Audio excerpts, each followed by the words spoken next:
Hi students, in today's class we are going to discuss here another cranial nerve, the facial nerve.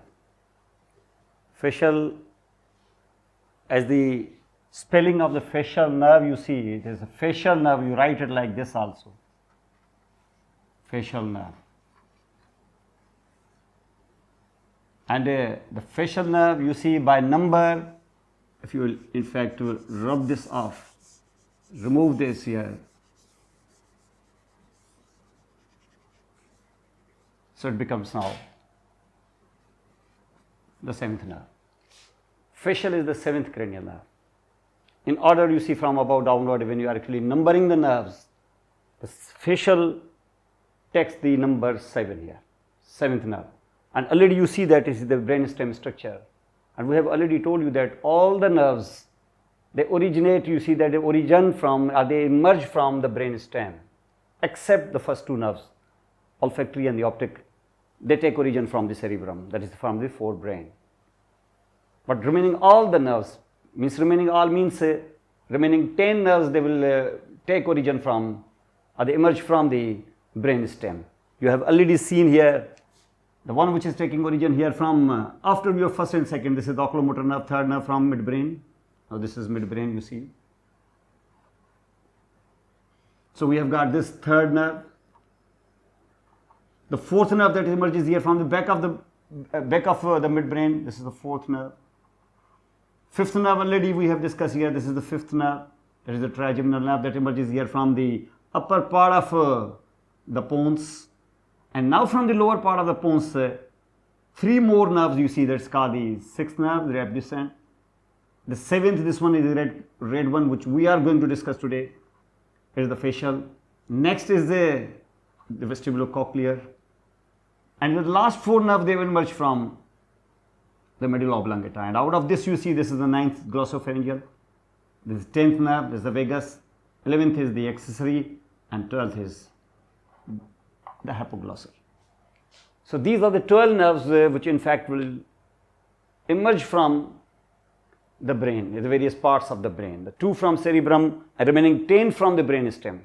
2 from midbrain, 3rd from upper part of midbrain, and the 4th from the lower part of midbrain.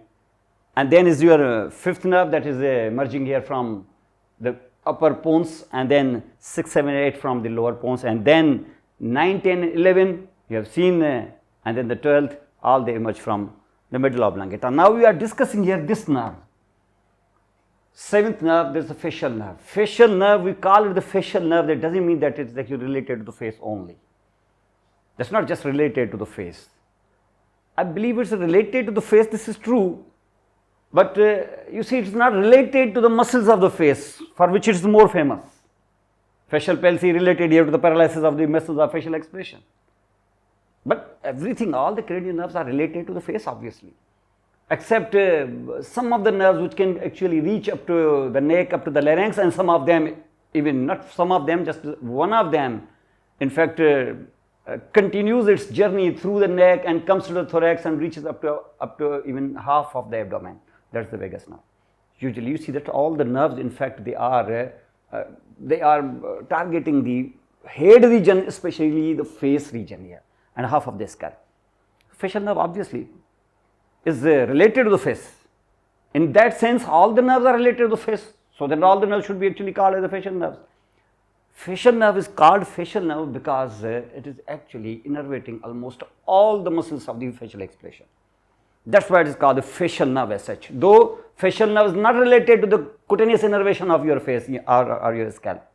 Cutaneous innervation of your face and scalp, it is the function of that queen whose name is, or whose label, a title is, you see, that is the queen of the general somatic afferent sensation. This is the trigeminal nerve.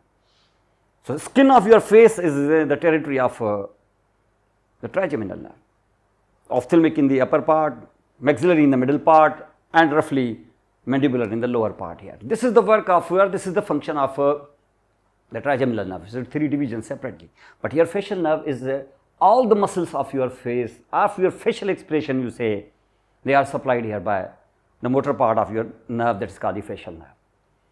And this motor part of this nerve, all the muscles, I say all the muscles except one, that is the levator palpebrae superiors, whose skeletal portion, or you say whose most of the part of this levator palpebrae superiors, so you know already that is having some part being a smooth muscle also, the molars muscle, that is supplied here by the autonomic fibers, but remaining all the fibers of your levator palpebrae superiors, they are supplied here by, though it is a muscle of the face also, but we don't say that this muscle is the one muscle only, that is not supplied by the facial nerve, that is supplied by the oculomotor nerve. Because this muscle, you know that this muscle is the muscle that has developed, not developed from the mesenchyme of the pharyngeal arches. That's why the facial nerve refuses to supply it. And this is the only muscle that is the somatic muscle here that is present in the face. Remaining all the muscles which develop from the mesenchyme of the somatomeric mesenchyme, special mesenchyme. And that special mesenchyme belongs to the pharyngeal arches. Which pharyngeal arch? Second pharyngeal arch. So this nerve is actually, the nerve supplies the muscles developing from the mesenchyme of the second pharyngeal arch.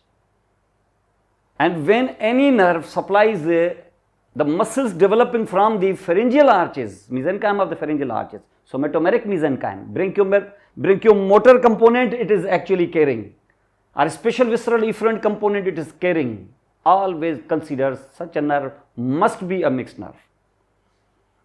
This is that it is motor supply, so it should be purely motor. No, if it is containing this type of fibers, means branchiomotor fibers or special visceral efferent fibers, then it will carry sensory fibers also. This is must. That's why it will become a mixed nerve here. That's why you see that we are in fact remembering, or we will recall the mixed nerves as those nerves which develop which innervate the muscles developing from the pharyngeal arches. Then and then we will see what is their sensory supply, which sensation, which sensory modalities they are carrying. This is another thing. This is yet another, you see, that is a separate or another discussion. But if it has supplied the muscles developing from the pharyngeal arches, that means it is containing a special visceral efferent component, branchiomotor component, then such nerve must be a mixed nerve here, because this is the second pharyngeal arch. So that means these are the muscles of the facial expression, these are the muscles of the second pharyngeal arch. So this nerve belongs to, as far as its motor function is concerned, supplying the muscles developing from the mesenchyme, somatomeric mesenchyme of the second pharyngeal arch. Means if any muscle develops from the second pharyngeal arch, must be supplied by the facial nerve, branchiomotor component of the facial nerve, special visceral efferent component of the facial nerve. And when you are actually discussing here any muscle, for example, if you are actually looking that facial nerve's motor component is supplying any muscle, make sure that this muscle must be a part of, or this muscle must belong to the second pharyngeal arch. They are made for each other. That means she is the mother of all those muscles which actually emerge from the umbrella of the second pharyngeal arch mesenchyme.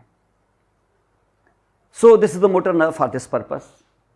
Okay, but if it is a motor nerve for this purpose, we have already told you that if it is a mixed nerve for the second pharyngeal arch, the first pharyngeal arch mixed nerve, first pharyngeal arch nerve was trigeminal mixed, second pharyngeal arch nerve is facial mixed, third pharyngeal arch we have just one muscle, stylopharyngeus, supplied by glosopharyngeal, but because it is supplying the glosopharyngeal, it is supplying the stylopharyngeus. Stylopharyngeus develops from the mesenchyme of third pharyngeal arch. So the muscle which supplies this, or the nerve which supplies this muscle must be a mixed, glossopharyngeal mixed. Fourth and sixth pharyngeal arch muscles, they are supplied here by the vagus nerve. So vagus nerve must be mixed also. There are only 4 mixed nerves among the 12 cranial nerves. Why we recall them? How we will actually name them? First of all, we name them. They are the muscles developing. Let's say they are the muscles innervating the. These are the nerves innervating the muscles developing from pharyngeal arches. If the pharyngeal arch is being supplied here by these nerves are the mixed nerves. But this is the only motor component. Then we will look for their sensory components. But before going to the sensory components, another thing you should remember also for these mixed nerves. How many of them? 4 obviously. And how many pharyngeal arches were there? Initially, you see that now they are 5, but initially they were 6. But these pharyngeal arches, in fact, they have the mesenchyme, that is the somatomeric mesenchyme. General mesenchyme is already there. Which other mesenchyme mixed inside them? You see that? It was a special mesenchyme. You say it is somatomeric mesenchyme. Somatomeric means the somites might have, you see that somites might have melted and mixed with them. How many somites? 7 somites. 7 somites, they melted and they got themselves mixed with the already existing general mesenchyme. That's why the somatomeric mesenchyme, it's called the special mesenchyme. Number 1. And this whole mesenchymal structure or mesenchymal material will develop into 6 pharyngeal arches distributed like this. So 7 somites mixed in 6 pharyngeal arches, but in human being, the 5th pharyngeal arch, it regresses and only 5 pharyngeal arches they remain. And when we will actually be discussing 5 pharyngeal arches, means 5 muscles groups in fact will develop from one from each of them. This is true. But when we will actually look at the number of the nerves, they are the 4. Why 4? Because the 4th and 6th pharyngeal arches, their muscles are supplied by the single nerve, that is the facial nerve. So 4 are the nerves. And when we will actually look at these 4 nerves, obviously their motor part. And motor part will be the skeletal muscle supply. These are the skeletal muscles. They are developing from the pharyngeal arches. They develop from the mesenchyme, but they are skeletal. That's why we call them visceral muscles, but we call them special visceral. Because we know that the general visceral muscles are smooth and cardiac. But this is skeletal, that's why we call them special visceral. So that means if the 4 nerves are there, so their cell body is, because it is skeletal muscle, so cell body must be lying inside where they are, in fact, where from the muscles, where from their nerves are emerging. Their cell body collections are lying inside there. Like for example, these red color which I am actually showing you here, these are the cell body collections here. Cell body collections, these are called the nuclei. These are the nuclei of the cranial nerves. So if the nerves are 4, so the nuclei should be 4. But when we actually enter inside the brain stem, we come to know that the nuclei are 3 only. Nerves are 4, but the nuclei are 3. Why? One nucleus has disappeared. Why? Because the glossopharyngeal motor nucleus is not present there. The reason is that because glossopharyngeal is supplying just only one muscle. And that muscle, you know, that is the stylopharyngeus muscle. So for one muscle, why we actually make a separate nucleus here? You say, sir, why not? We have already 2 nerves which have the separate nucleus. Like for example, abducens, it's supplying one muscle. We have a separate nucleus for that. We have trochlear nerve which is supplying only superior oblique. We have a separate nucleus there. But you remember, these muscles are somatic muscles. Somatic muscles need much bigger collection of the neurons because they are highly controlled, highly skilled muscles, so number of neurons are more. If the number of neurons are more, we have separated a nerve. How it is possible that we will actually be make the nucleus common with something here? This is highly skilled muscles. More number of neurons is required, so prominent nucleus is there. That's why they have a separate nucleus here. But in case of your glossopharyngeal nerve, because stylopharyngeus is just one muscle, and that muscle is a visceral muscle, and visceral are not highly controlled. They are not highly skilled muscles. So the fibers are okay. Their fibers can be many, but the neurons supplying them, they are not too many. Plus, this is the stylopharyngeus going to the pharynx here. And already vagus has got a very big nucleus which is in fact giving the fibers which is already going to the pharynx here. So pharyngeal nucleus is already present. Why the glossopharyngeal will make a separate nucleus? So glossopharyngeal nucleus merges with the nucleus of the vagus nerve. So glossopharyngeal individually doesn't have actually this motor nucleus present there. It has merged with the highest part of the vagus nucleus here. And that nucleus belongs to the vagus nerve basically. It's more than 95% part is being used by the vagus nerves. Vagus nerve here. Upper part for the pharyngeal, lower part for the laryngeal. Upper part for the 5th pharyngeal arch, lower part for the 6th pharyngeal arch. I say upper part for the 4th pharyngeal arch and lower part for the 6th, means it is the laryngeal part. Above will be the pharyngeal part here. And glossopharyngeal is also pharyngeal, just one muscle. So why the separate nucleus? Merge with the vagus nucleus. The nucleus of the vagus nerve we call it. That we will tell you in the nervous system. So that means the glossopharyngeal doesn't have its own nucleus. That's why nerves are 4, but the nuclei are 3. And if you look at the brain, they are lying bilaterally, means on the 2 sides here. And obviously the brain is 1. Individual is 1. Individual is 1 means the brain is 1, sides are 2. Nuclei are 3, nerves are 4. Pharyngeal arches are 5, means the group of muscle are 5, which were 6. And the somites which actually mixed and melted inside them, they were 7. So you can actually count down here from 1, 2, 3, 4, 5, 6, 7. And from 7, 6, 5, 4, 3, 2 and 1 here. Why it is 1? 1 means the one brain. Why 2? Bilateral. Why 3? Nuclei 3. Why 4? Nerves are 4. Why 5? You say this is 5 means it will be having 5 pharyngeal arches. Then 6. Individually you see that originally there were 6 pharyngeal arches. And what is 7? 7 are the somites which have melted and have mixed with the general mesenchyme to become a special mesenchyme. So this somatomeric mesenchyme is in fact consists of, it's composed of these 7 you say somites which have. Now with this now you say, we told you that means it will be actually a second pharyngeal arch nerve. This is a second pharyngeal arch nerve. The nerve of the second pharyngeal arch, she is the mother of the second pharyngeal arch. Has to look after all the muscles which develop from them. Okay, and when it's developing from them, it must be a mixed nerve, means it should have the sensory fibers also. And for sensory purpose, we told you that we have 4 mixed nerves. For sensory purpose, there are 3 special sensory nerves, and these are the purely sensory, very purely sensory nerves: olfaction, optic, vestibulocochlear. This is sensory, but this is special sensory. But one is special sensory still is remaining, this is the tongue. That is the test. For the test now, because the purely sensory nerves do not carry test, purely sensory nerves, they carry only 4 senses and they have left the test here. So for the test you have to now refer to, you have 2 groups more, purely motor and mixed. Obviously purely motor will not carry the test, they are purely motor, they are almost very purely motor, they do not carry other motor fibers even. They carry just the general somatic efferent motor fibers except your oculomotor nerve. So mostly they carry, you see that is carry general somatic efferent fibers, not even other motor fibers, not autonomic or not other special visceral efferent, you see pharyngeal arches, they are not taking even motor. How they can carry the sensory? So they will not carry sensory, so purely motor nerve they do not carry sensory. This test, so that means the test should be carried by the mixed nerves. Means then you have to actually knock at the door of these 4 group of the 4, the gang of the 4. Now this gang of the 4, you know that already. First pharyngeal arch is the trigeminal, second pharyngeal arch is the facial, third pharyngeal arch is the glossopharyngeal, and the 4th and 6th pharyngeal arch is the vagus. Now you have to knock at the door of these 4 nerves, please carry the test. Because the test was not carried by the purely sensory nerves. Those nerves which carry the special senses, they have refused to carry the test. Because tongue is very big and you have got 3 areas in the tongue, and for the 3 areas that 1 nerve is not enough, and 3 we can't actually specify, 3 we can't allocate to the test only.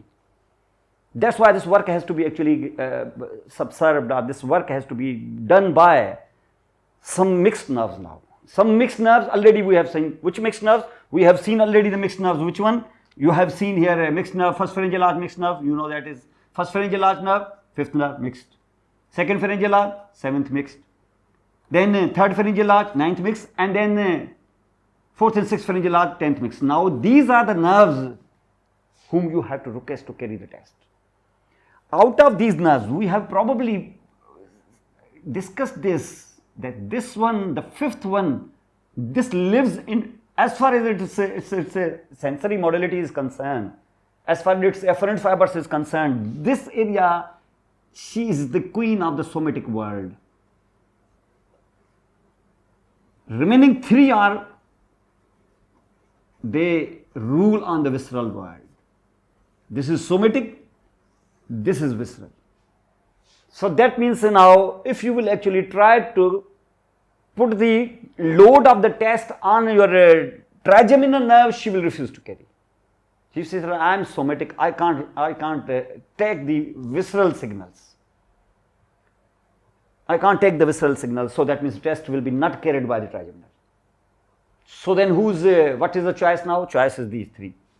And for this purpose, for visceral purpose, this one which I am actually telling you, this 7th is, it is visceral surely, but it is dominantly spatial visceral. And remaining 2 are dominantly general visceral.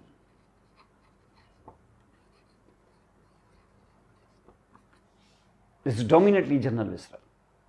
So you can say here we have somatic, we have visceral, but remaining 3 are in such a way we are dividing them that the 7th will be dominantly spatial visceral and these 2 are dominantly general visceral. I said dominantly, but that doesn't mean that facial is a spatial visceral. So that means it will be actually doing which action more? Dominantly it will be spatial visceral, and obviously sensation I am telling you, so it is spatial visceral afferent. And spatial visceral afferent means a spatial sense which is visceral by nature. All the spatial senses are somatic by nature, which we have discussed. 4 spatial senses are somatic by nature, and these are somatic by nature. Those spatial senses which are somatic by nature must have their specific nerves, and these must be very purely sensory nerves. You have seen already olfaction, spatial somatic afferent. You see that in many books it is written spatial visceral afferent, but you say it is spatial somatic afferent. Olfactory, separate nerve. Optic, you see the visual, spatial somatic afferent, optic, separate nerve. Vestibular, spatial somatic afferent, separate nerve. Cochlear, spatial somatic afferent, separate nerve. Though cochlear and vestibular, they join together to form a single nerve. Anatomically, we say it is a single 8th nerve. This is a. And all these 4 senses, which have the 3 nerves, they are very purely sensory nerves. They are the purely sensory nerves. In the entire body, these are the only nerves which are purely sensory. Because in your 31 pairs of your spinal nerve, you don't have a purely sensory nerve available. Here in the cranial nerves 12, these are the only 3 nerves which are purely sensory nerves. And mind it, if these are purely sensory nerves, they carry these 4 senses you see. But all these 4 senses have got their first order neuron bipolar in all these 4 cases. And their organs are specific also. You can't have a vision from any other organ except eye. You can't have hearing from any other organ except ear. You can't have smell from any other organ except the nose. So they have a specific organ, they have a specific nerves, they are spatial somatic afferent all, they have got the first order neuron being bipolar, and incidentally this is the only area where your bipolar neurons are located. 4 areas, first order neurons of these 4 senses. They are carried by your 3 nerves. But the test is separate thing here. The test I told you that here is spatial visceral afferent signals here. Spatial visceral, it is spatial, it is visceral, and when you are knocking at the door of your cranial nerves, the mixed nerves here, trigeminal will refuse to carry this. That means the 3 nerves you will actually knock at. And in the 3 nerves you will go with care that which nerve I should refer more. You should refer more to that visceral nerve which is dominantly spatial, because this is spatial visceral afferent signals. This is spatial visceral afferent sensory modality here. This is actually called the test here. So it is the facial nerve that will actually carry them. But facial will carry mostly. But because the most inside here, back of the tongue, and here still more back you see in the root of the tongue, the facial can't reach there. So this is some 30% of this work has to be handed over to that dominantly general visceral nerves. And you will ask them, please carry some spatial visceral afferent fibers also. So 9th can carry spatial visceral afferent fibers, and 10th can carry also, but in a less quantity. More quantity, more number of the fibers, so more area will be actually covered by obviously facial, because this is dominantly spatial visceral. This is dominantly, it is visceral, but dominantly spatial visceral. And your these nerves which are called the glossopharyngeal and your vagus nerve, they are basically general visceral. So they will be actually carrying what? They will be carrying here, if you are actually looking at them, they will be carrying general visceral afferent. So they are dominantly general visceral afferent. But you are asking them to carry some spatial visceral afferent also. Some test. This is test. So some test also. But usually they carry, mostly they are famous for general visceral afferent. Means visceral signals, general signals from the viscera. If it is up to the neck, glossopharyngeal, below the neck, from the entire abdomen and the thorax, etc., vagus nerve, general visceral afferent. Most of the thickness of your vagus nerve is because of the general visceral afferent fibers. Because vagus nerve mainly, you see that has gone there to carry the parasympathetic fibers, surely, but the parasympathetic fibers number is not that much, but its thickness is mostly composed of general visceral afferent fibers. That means it will be there now. This is the group, you say it is called what? Spatial visceral afferent. Means it is the test. Means after your motor fibers, the second thing that in fact the facial nerve should carry, it is the test. And this test is actually most of the part of your tongue, anterior 2/3 of the tongue. The test sensation will be carried by one of the branches of the facial nerve. You say facial nerve, obviously. So that means this green color which I am actually showing you here, this is the first order neuron. That is composed of what? That is in fact nothing but the facial nerves, one of the branches here. These are the fibers of the facial nerve. So these are the green color which I am actually showing you. This is the, and they are, because they are not a special visceral efferent, they are not the same separate nerve for them. This is not a special somatic efferent, not a separate nerve for them, even not a separate organ here. This is the tongue is there, is one organ. We can't actually have a test from an organ other than tongue. No, you can have test buds here present in some other parts of your oral cavity also. And the tongue is not just having a test, tongue is famous for speech rather than for the test. Though it is famous for test also, but I believe that the most important work of the tongue is to make a speech from the words, the finished product, from the voice to words. Word is the sacred, you see that the most intricate and probably the most skilled thing from motor point of view, any part it is actually creating is the speech. It's not the painting or anything here, this is not a big motor activity. Motor activity is that you make a sound here, you make a voice here, it passes through the mouth and now you are articulating with the tongue to make the finished product, that is called the word. And this words you are mixing here to make the speech here. Speech is it is the most say highly intricate, I would say highly complex and highly skilled activity as far as the motor activity is concerned. Is the making of words, speech. The famous work of your tongue is making speech, it's not actually just the test. And the test you can do here from other some areas also. And here another thing will be all other senses except test. All other senses have the first order neuron bipolar. But this first order neuron here in this case, just like your general sensory neurons, pseudo-unipolar. And they have got the ganglion also outside here, the first order neuron, they have the ganglion outside. First order neuron, cell body collection in form of ganglion outside, so it has the ganglion also. And here, then the central axons, they will enter inside and they will enter where? Where from? Means they are actually coming out of the lower pons here. In the lower pons, inside they will enter, a nucleus is waiting for them. And they will relay into them. And this is now the responsibility of this second order nucleus, second order neurons collection within the central nervous system in the pons here to actually bring or carry their fibers, make a bundle, and this bundle in fact will go up here in form of a tract and will reach here to your higher centers here, where all the sensory signals first should report the thalamus. So this should also report to the thalamus, where third order neurons are waiting. And now this is the role of these third order neurons from thalamus. They will in fact make a bundle and they will be going in form of a radiation here to that area in the cerebral cortex, where this will report, and now you will have a perception of taste, even differentiation of various tastes also. But this all is in fact installed, have been written, have been saved in cerebral cortex. This is the work of your facial nerve also. Why? I am telling you because it is a mixed nerve. So sensory signals of this nerve you should actually have to locate also. So which sensory signals? Which sensory modality? Taste. Not the general senses. Actually, if you have handed over your special visceral efferent or taste signals to, and you have shared something with your other visceral sisters, general visceral sisters, means glossopharyngeal and the vagus. So vagus and glossopharyngeal will also put some load on you also.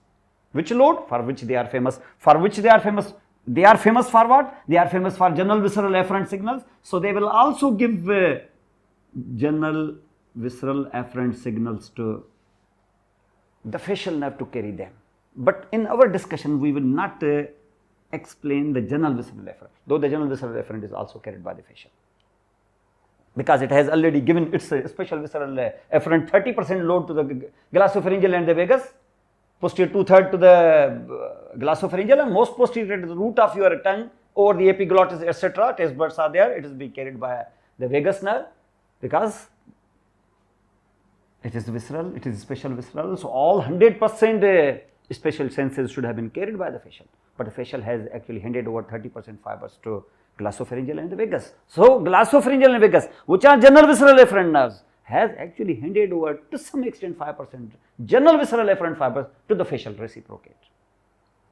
So this is also here, but this functional I say component we will not discuss more. We will discuss one functional component, that is the taste, for which she is more famous. And if you are actually discussing in this special visceral efferent, so it will become mixed, means two components. No, it will have third component also.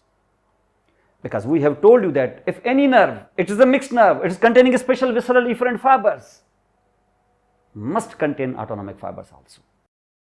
Now, as for the motor components, are the functional components of a cranial nerve is concerned, here with special reference to your facial nerve, you can say we have functional components, we have sensory and motor. Sensory efferents, motor efferents. As far as your sensory is concerned, it should be somatic or visceral. Somatic means efferent signals coming from the surface and efferent signals coming from viscera. Here it will be somatic and visceral. So it should be, if it is somatic, then here in case of cranial nerves only, not in the spinal nerves. In case of cranial nerves, it should be now general and special. So we can call it now general and special, and here also in visceral we have got special and general. So special, general, special, general. Special means special senses, general means general senses. And as far as your special senses are concerned, all the special senses except as they are somatic by origin. You see that is somatic by nature. You see this is now called here. So this group will be called as the special somatic efferent. So see, this is special somatic efferent. And special somatic efferent, this is the group which is being carried by the nerves which are purely sensory nerves, means 1, 2 and 8. And if this nerve, if we see these nerves, if they will carry this functional component, they will not carry any other component. Never motor, never even other sensory even. So that means this is exclusively purely sensory nerves containing special somatic efferent signals. Means smell, vision, vestibular and cochlear, that's all. Only function. Now you are coming here to the general somatic efferent. And you already know that for the general somatic efferent, the queen of general sensation, we have already noted here is called the fifth nerve. We are not discussing fifth here. So we immediately will shift here to what?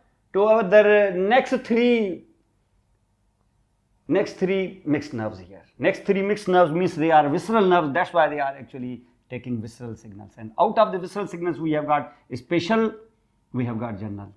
General visceral efferent means from the viscera, the reflexes and other things, you see that. And here the special visceral efferent means this is the test. And this is the test which is being actually carried here by, because the visceral nerves are, you know that visceral nerves are the remaining three mixed nerves after fifth. You say that is called the 7th, 9th and 10th. Remaining three nerves, they are purely, they are mixed nerves here. And these mixed nerves will in fact carry this sensory signals also. Which sensory signals? In these three remaining mixed nerves, I have told you that again, this nerves being say the 7th, 9th and the 10th here. The 7th is actually visceral, but is more dominantly special visceral. So this special visceral efferent, this test will be carried by this facial nerve. So this is carried by the facial nerve, number 1. So that means this will be carried by the facial, means special visceral efferent, you can say test, it will be carried by your 7th nerve. Which test? Anterior 2/3 of tongue test. Okay. Will it carry some general visceral efferent? Because it is visceral, but because dominantly special, so will carry very little general visceral efferent fibers also. But we will less discuss this. We will not discuss here mostly because these are very few number of fibers here. So in the visceral, we have got just one component that we will focus more on. This is special visceral efferent. But because this is the mixed nerve, it is a second pharyngeal arch nerve, and the second pharyngeal arch, you will come here into the motor component. We have got visceral, we have got somatic. As far as special somatic efferent is concerned, this is not present. If general somatic efferent is concerned, they are actually those nerves which supply those muscles which we have in fact imported here from the occipital somites to come here into our tongue and extraocular muscles. And you see that is called the 3rd nerve, 4th and 6th extraocular, and then is the tongue, that is called the hypoglossal. So this group which I am actually encircling here, this group belongs to those nerves which are purely motor nerves. And these purely motor nerves will never carry any other motor fiber, let alone the sensory. Sensory never, even no other motor fiber except your oculomotor, which will snatch the fibers from your trigeminal nerve. That's why, otherwise it is a purely motor. So here purely motor, here purely sensory. For the mixed nerve, you have got just these 5 components. And of these 5 components, you see that 2 are the sensory, let's say here 3 are the sensory, and the 2 remaining will be the motor here. And out of the 2 sensories, you see that somatic sense, I told you that somatic sense it will not carry. In general sense, it will carry just the special visceral efferent, special visceral efferent, that is the test here. Very little general visceral efferent. So what will be more? Here more will be, you see that on that side and the motor side, it will contain what? Because it is a dominantly visceral, so in motor sense it is also visceral. Somatic? No. In visceral? Yes. But which visceral? Because it is a mixed, so it essentially should contain special visceral or branchiomotor. Which pharyngeal arch? You see that is second pharyngeal arch. So second pharyngeal arch means special visceral efferent, means branchiomotor you can say. Special visceral efferent for your second pharyngeal arch will be there. So again seventh nerve will be there. And any nerve which is a mixed nerve containing special visceral efferent fiber must contain parasympathetic fibers also. And parasympathetic fibers are the general visceral efferent fibers. So general visceral efferent fibers it will carry. So general visceral efferent fibers also it will carry. So all your mixed nerves should carry parasympathetic fibers except the trigeminal nerve which has handed over or it has been snatched by the oculomotor nerve here. So we have got a special visceral efferent. A special visceral efferent means the test. We have got a general visceral efferent, that is called the parasympathetic, and special visceral efferent, these are the voluntary fibers, or you can say branchiomotor fibers. You can say branchiomotor, parasympathetic and test. This is in fact the work of your facial nerve. With the three components it is actually bringing out from the pons, or it is actually carrying it to the pons here. You watch them, how its three components through different branches it is being actually carried here. So as far the three major components of the facial nerve are concerned, first of all, we will in fact pick up here the special visceral efferent component for which this mixed nerve is famous. Now, if for example you are looking at this, so this is a special visceral efferent which you know that is a voluntary component. This is a special visceral efferent. Visceral usually are involuntary, but because this is special visceral, that's why it is voluntary. Branchiomotor you call them. This component is called the branchiomotor, or we can call it the special visceral efferent component. It is special visceral efferent component. Its cell body is located here within the pons, and when the bundle of the axons is actually coming here, you see here bundle of the axons, they are making here a rounded journey around the nucleus of this nerve. This nerve is called the abducens nerve. So it is in fact it is making here this abducens nerve. You see this is abducens nerve. So this nucleus you see that is being here making here. So the fibers are making here a rounded curve around the nucleus of the abducens nerve, and then they are emerging at the surface of the pons here. At almost at the junction between the pons and the medulla, you see it is almost at the junction is called the cerebellopontine angle, almost there. So it is here, now this fibers are coming here. This rounded appearance, it will make actually a bulge, a kind of a prominence here, a rounded prominence in the floor of the fourth ventricle, that is called the colliculus. This is called the facial colliculus. That we will discuss more in the neuroanatomy. But you watch it here, the fibers are coming here with which component? Special visceral efferent component here. Special visceral efferent component. This is not the only component that it contains. It will contain another component also, that is called the general visceral efferent, that is autonomic also. But this root which we are discussing here doesn't contain any other fibers except this. This is exclusive here. This is famous for the muscles of the facial expression. That's why this root is totally exclusive, different. You see, it is exclusive root, you can say. This is called, which contains here special visceral efferent fibers. This is called motor root of the facial nerve. Motor root of facial nerve. Watch it here, how it is actually bringing or making here a colliculus and then emerging at the surface of the pons. And now it's coming out here. Just look at this and stop here. Because it is containing another motor also. And another motor means because if any nerve contains a special visceral efferent, must contain parasympathetic also. And parasympathetic should have a separate nucleus. And separate nucleus is actually present here. This also. This is the blue color which I am actually showing you. It is another nucleus here. And for this, a separate bundle of the fibers will actually emerge here. This bundle, you see that this nucleus will be, component will be general visceral efferent. Means what? Means autonomic. Autonomic here will be parasympathetic. And I am telling you, it is supplying either smooth muscle or cardiac muscle or exocrine glands. Here they will supply exocrine glands of all your face except parotid. Means all the glands of your face, lacrimal, submandibular, sublingual, palatal, you say any gland you see, nasal, everywhere, whichever you gland you see minus parotid, all the glands are supplied here by these parasympathetic fibers which are being carried here on the shoulders of the facial nerve. This is called the parasympathetic nucleus. General visceral efferent by category, autonomic here, and this nucleus actually its name is superior salivatory nucleus. Superior salivatory nucleus.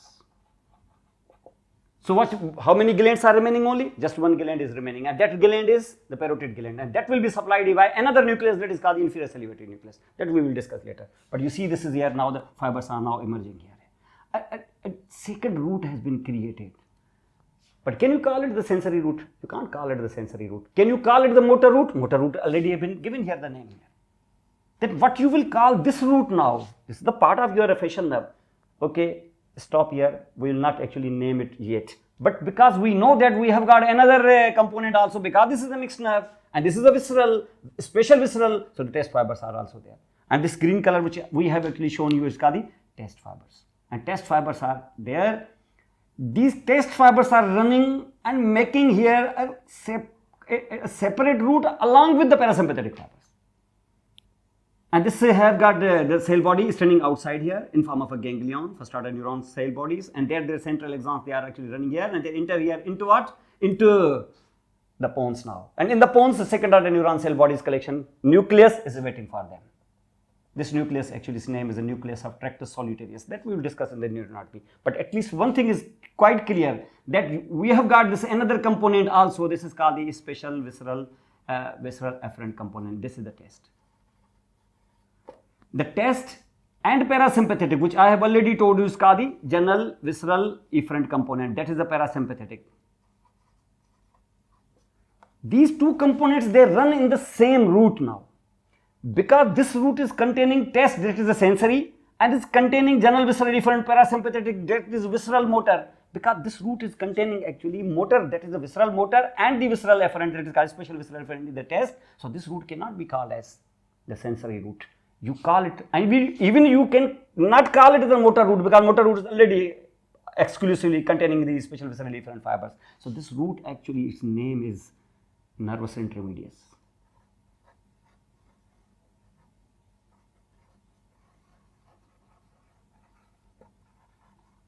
Sometimes back you see this in very old books, nervus intermedius is discussed as a separate nerve. Facial nerve was just the motor root, and nervus intermedius was called, we see intermediate nerve, which is called the nervus intermedius here. But now motor root and the nervus intermedius, containing two types of fibers, they together are called now the facial nerve. And this facial nerve is now emerging, you see that where? From the pons now, and is looking for its further intracranial course.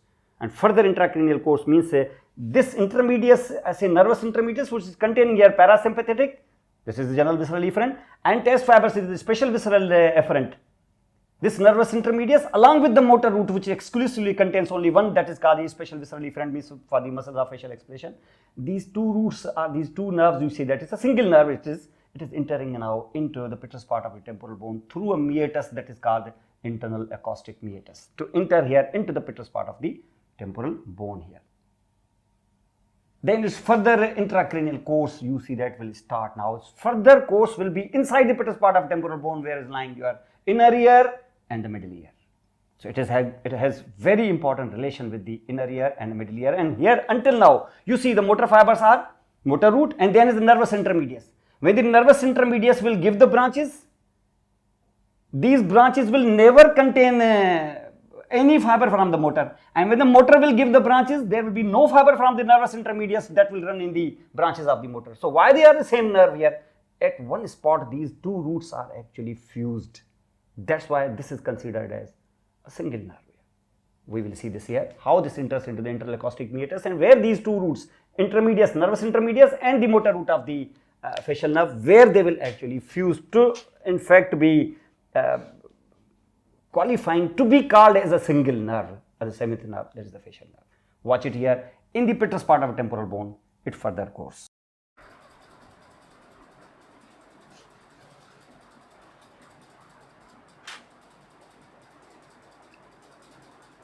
So when it is a mixed nerve, means it must have a special visceral efferent component, that is the brachiomotor component. supplying the muscles developing from the pharyngeal arches, but it must have another component also, that is the parasympathetic, except the mixed nerve, that is the trigeminal nerve. It doesn't have the parasympathetic fibers. Remaining three nerves, they have a special visceral efferent, branchiomotor component, as well as autonomic, that is the parasympathetic component. The parasympathetic component is also available with them. So, these two motor components are present there. When you are actually discussing here, I told you that if it is present here, so that means in this area you don't have just a motor root of your nerve, you have another root also. We don't call it a root, we call it the nervus intermedius, and that contains, that must contain, because it is a mixed nerve, it should contain parasympathetic fibers. Parasympathetic surely always, but because it is a mixed nerve, so sensory always. So, it should be sensory also, and sensory means, because it is not somatic, it is a visceral nerve, so it should be visceral efferent, and because it is predominantly a special visceral efferent, because it carries the test from the anterior 2/3 of the tongue, so it should be special visceral efferent component must be present inside it to label it a mixed nerve. So, that means with these three components now this nerve has the stuff on it, and it has to actually carry air. The first you see all this here means it will have a motor root, it will have nervus intermedius. Nervus intermedius contains two things here, parasympathetic and the test fibers, special visceral efferent fibers here. So, two roots are now actually coming here, nervus intermedius and motor root. And if these roots are actually coming here, they will have to get rid of the cranial cavity, and they are entering here. Still, they are not actually getting rid of the cranial cavity. They will actually leave the posterior cranial fossa because they have emerged from the pons here, and they will get entry into the pittus part of the temporal bone through a foramen. We call the meatus, that is called the internal acoustic meatus. Watch this. This is internal acoustic meatus. Now, watch this diagram here. You are here in the posterior cranial fossa. This is foramen magnum. This is foramen magnum. And you see that in the foramen magnum, this is a hypoglossal canal here in the side of the occipital condyle. You are here the posterior cranial fossa. This is posterior cranial fossa, and here this is the middle cranial fossa. And now this bone, if you see here, this is the pittus part of temporal bone, and in this pittus part of temporal bone, this is the superior border, which will give you idea that this is its posterior surface, and this posterior surface has got this foramen are called the meatus. This meatus is called internal acoustic meatus.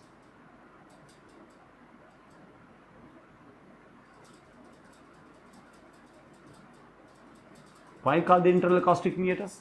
Because it will give you entry into the acoustics. It will give you entry into the ear.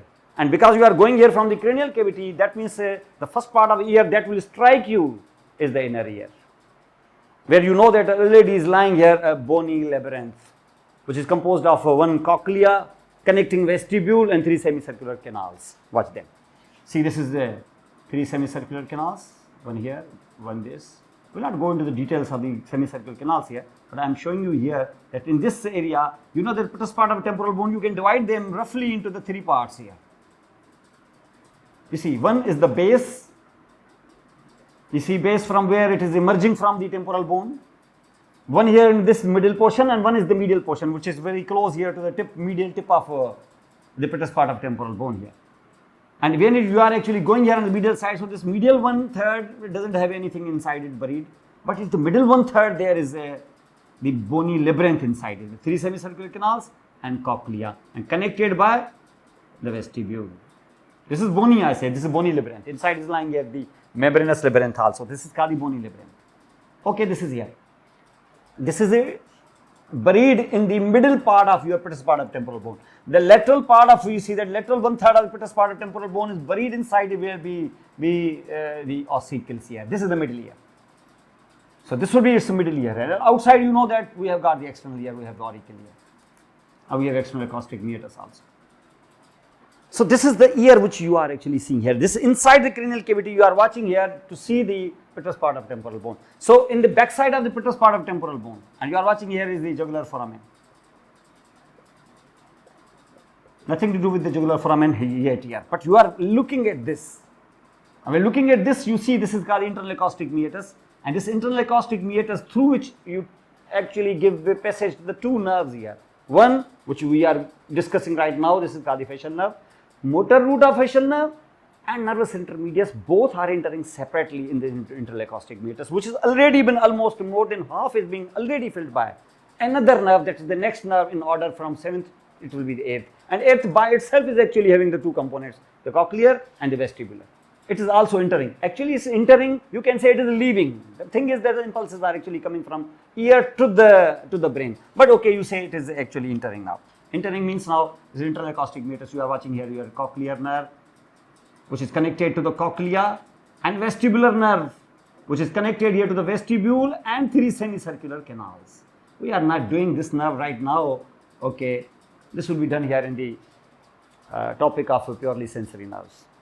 Okay, leave it. But you see in the internal acoustic meatus, accompanied and sleeping with this nerve is the facial nerve.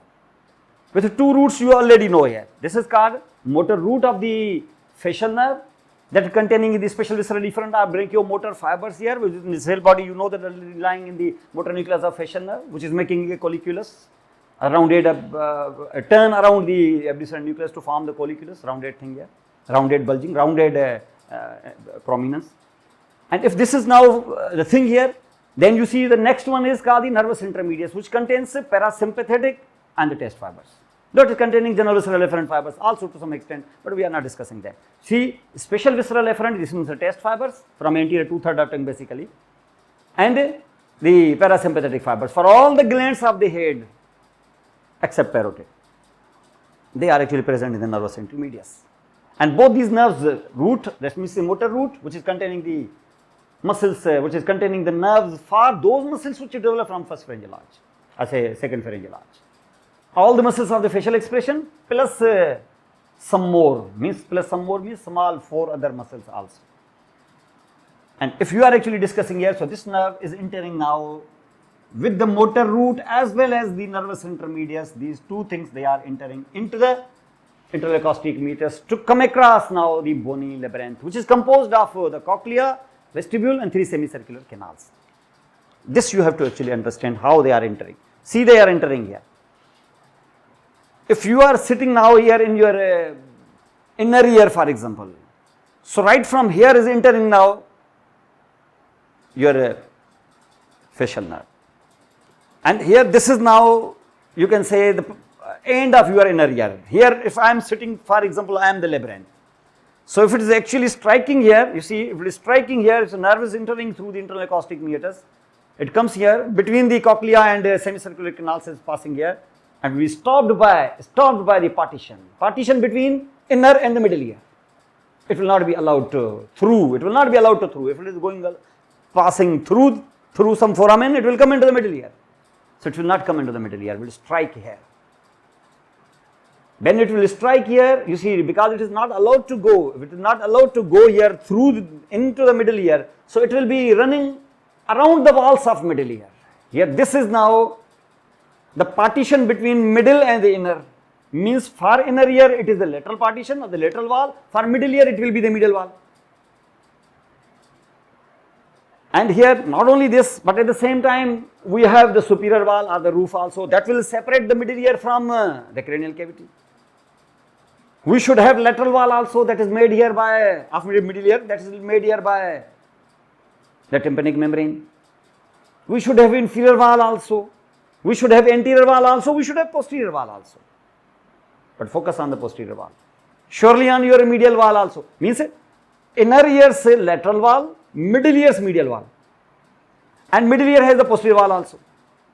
Means it will be like this. Means it is having this wall and now it has the posterior wall also. Means the posterior wall. So it is striking the wall between inner and middle. When it is striking here, because it can't actually pass through, so it will have a band here. It's like a band here. And 90-degree band you can say. This band is very important. Watch it here. Striking and having here a band. It looks like a knee, you can say. Knee in such a way that you can say, okay, the proximal portion of my facial nerve is as if it is a thigh, and the distal portion of the facial nerve as if it is leg. So this bending time, where is the bending at 90-degree angle here, where a band has been made here, there will be a thickening, just like a thickening, like a knee.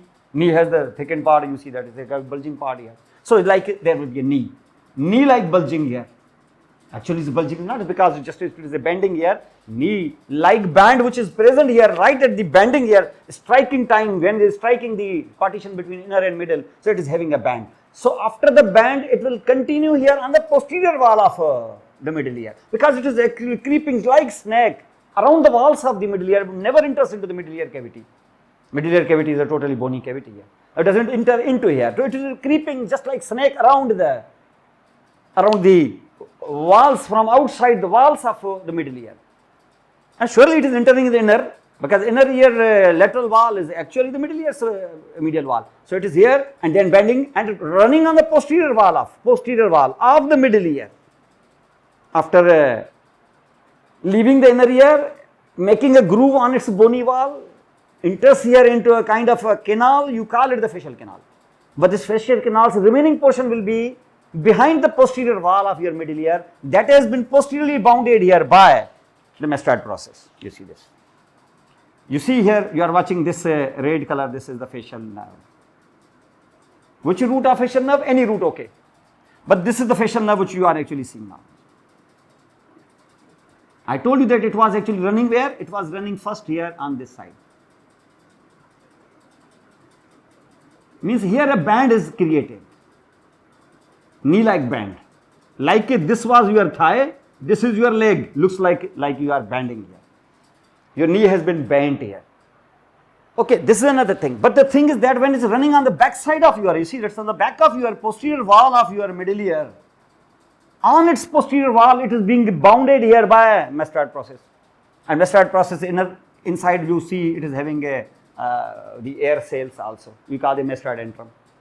Okay, Mestad process you can call it. And this is called the Mestad process. Means this nerve is trapped between, or this is trapped in a canal or a narrow canal between the Mestad process behind and the posterior wall of the middle ear cavity in front. This canal is very, very important. This narrow canal, it is called the facial canal, in which your facial nerve is passing. After it has left the inner ear, it is turning around this posterior wall to now run here in between the posterior wall and the Mestad process. Mestad process on the back of the auricle you can feel. It is in front of it. It is in front of it. This nerve is actually. See, this red color nerve is running. This red color, consider it is motor root of this nerve. These are the fibers belonging to motor root. But now it is motor root, nervous intermediates. They are not separate. They are combined now. That's why the nerve is same.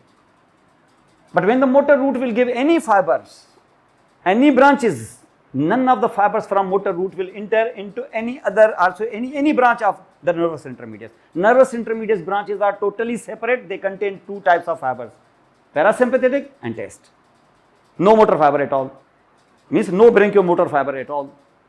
But the branchiomotor, that is called the motor root of the facial nerve, whenever it will give any branch, that branch will never carry even a single fiber from the nervous intermediates. So actually they are running along with you, they are sleeping together, but they are never talking with each other. So you see that they are actually even fused, running in the same, but never talk with each other. Never even exchange, never share even a single fiber between them. Nervous intermediate nerves are separate. Motor roots branches are separate. Not even a single fiber of one nerve to the other or from first nerve to the second.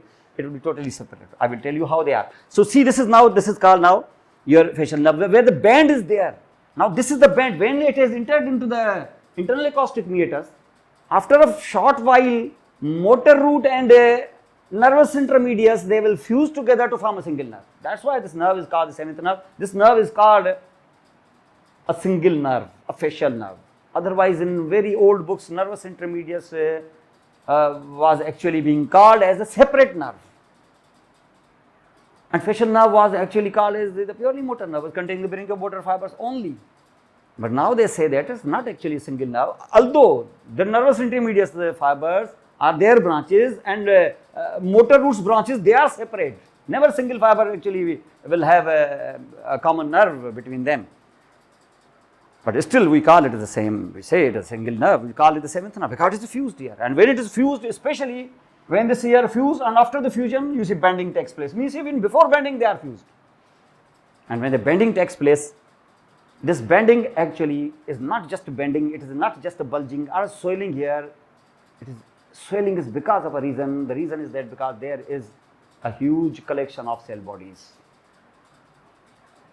Obviously, not the motor cell bodies. Motor cell bodies, you know that is brachiomotor is skeletal. Skeletals, their cell bodies must be present inside in form of a nucleus within the bones. But these cell bodies are which cell bodies? These cell bodies do not belong to, basically they do not belong now to the motor root.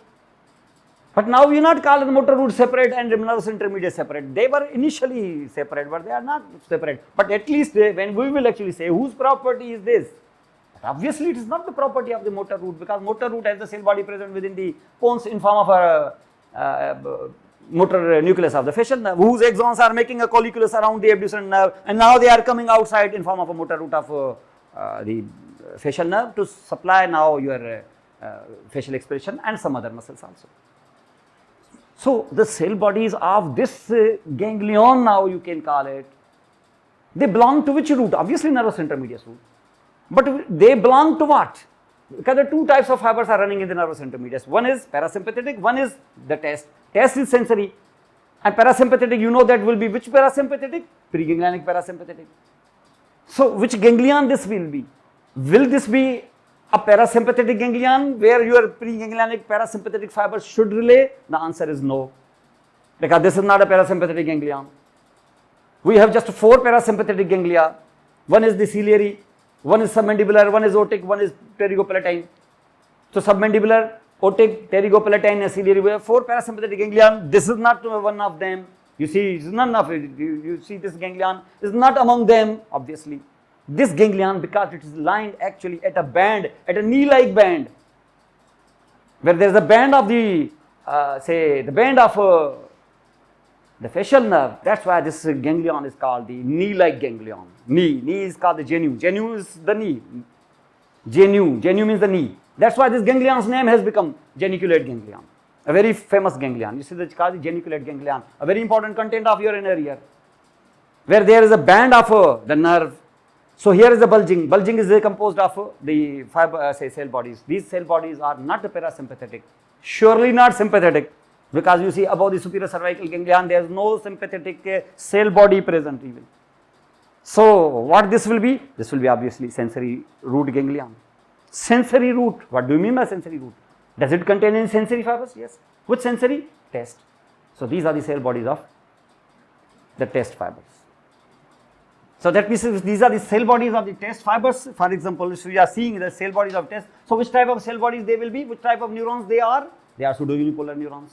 All the neurons which are first order neurons, they are called pseudo-unipolar neurons, except the first order neurons of those senses which have got the specific nerve, special senses with a specific nerve. This is also a special sense, but this does not have a specific nerve. A specific nerve means what? Olfactory neurons, first order neuron, bipolar. Neurons within the retina, first order, bipolar. It's a layer, bipolar layer in the retina.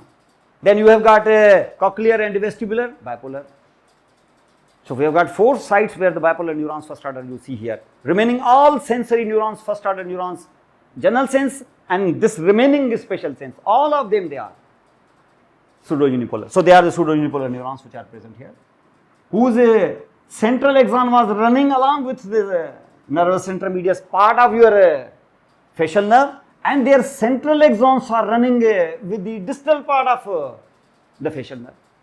Cell body is lying here. This is geniculate ganglion.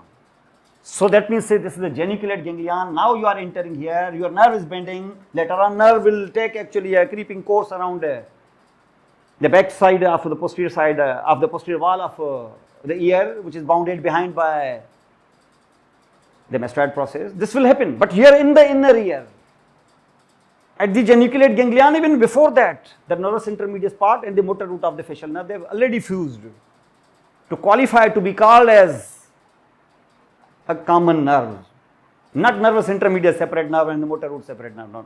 They say that we are now single. We will not share the fibers with each other, okay, but still we are physically the same. And when we are looking at this ganglion, the ganglion is nothing to do with your motor route at all. But you see, within the ganglion, they are fused.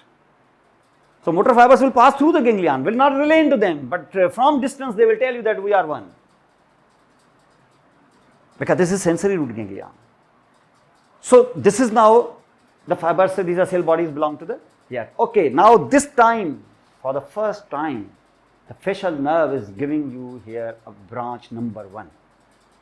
A very, very important branch. One of those very important branches which I have been telling you that if you know the questions are composition and the course and the functions of those 4 or 5 major nerves, which are the branches of some of the nerves like the greater petrosal, the lesser petrosal, the chorda tympani, the nerve of pterygoid canal, these 4 nerves and the 4 important parasympathetic ganglia from where their preganglionic fibers are coming and where from their postganglionic fibers will be distributed and where, what is their course. If you know about them, from my side you are knowing much of the head and neck. And if, for example, if you are knowing something about your trigeminal nerve also, so you are knowing actually everything about your head and neck. Watch it here. For the first time, now this is one of those 4 important nerves now coming. At what spot? You are where? You are in the inner ear hardly. You are just bent here now. Knee has been formed. Geniculate ganglion has been created. Was containing the first order cell bodies of pseudounipolar neurons related to the test here. Already their central axons have now traveled. Their peripheral axons now they want to spread. And they want to spread 50% of the fibers of parasympathetic are leaving at the site of geniculate ganglion. At the site of geniculate ganglion means if they are site. Hey, this is the site of geniculate ganglion they are. So they detach from the geniculate ganglion. Not detach, they actually deviate from the geniculate ganglion. Nerve is bending here and they are being removed. As they are actually being shooting here and they are under the petrosal bone now, under the petrous part of temporal bone. A new nerve has been created and you know that they are parasympathetic, 50% parasympathetic fibers, just 10% of the test fibers in them also, only 10%. If the 50% parasympathetic fibers in them and 10% test fibers in them, so this belongs to the motor root of the facial nerve or nervus intermedius part of the facial nerve, surely, nervus intermedius part of facial nerve. But you will not call it nervus intermedius branch of something or what, you say it is the facial branch. Because they are now one. But we told you that when the nervus intermedius from its pocket is giving the fibers, no single fiber of your motor part will run along with them. So it will be 2 types of fibers will be running, which are the property of your nervus intermedius. 50% of your parasympathetic, obviously preganglionic. Preganglionic, they are leaving the ganglion, but we will not call it a postganglionic because this is not parasympathetic ganglion.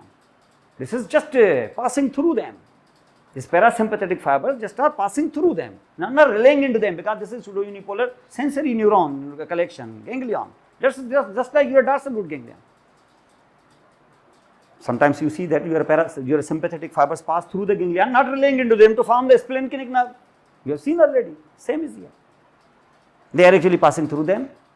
Preganglionic parasympathetic, initially their cell body was lying in the superior salivatory nucleus, leaving along with the nervus intermedius part of the facial, running here through the geniculate ganglion, nothing to do with the relaying or anything. But after this passing, they leave the nerve now to form their own nerve. Usually parasympathetic nerves, they do not form their own nerves, they already existing nerves until there is no nerve available there. Here no nerve is available to carry them. That's why they have to form their own personal nerve now. This nerve lying inside, buried inside the petrous part of temporal bone. That's why this nerve is called petrosal nerve. Still it is buried now inside your petrosal bone, is the petrous part of your temporal bone, has to come out now. Has to come out, which way? It can come out on the posterior side here to enter into posterior cranial fossa, or come out here in the anterior surface of your petrous part of temporal bone to come into the middle cranial fossa. Its target is middle cranial fossa. So anteriorly it will actually be buried, it will be boring through and forming here a canal. This canal will actually appear in form of a foramen on the anterior surface of your petrous part of temporal bone towards your middle ear cavity. I say towards your middle cranial fossa here. This is the canal that is called the greater petrosal canal. That's why the nerve's name is greater petrosal nerve. Watch this. Okay, now see now in this, this is now your geniculate ganglion. What is in this diagram now? This is geniculate ganglion.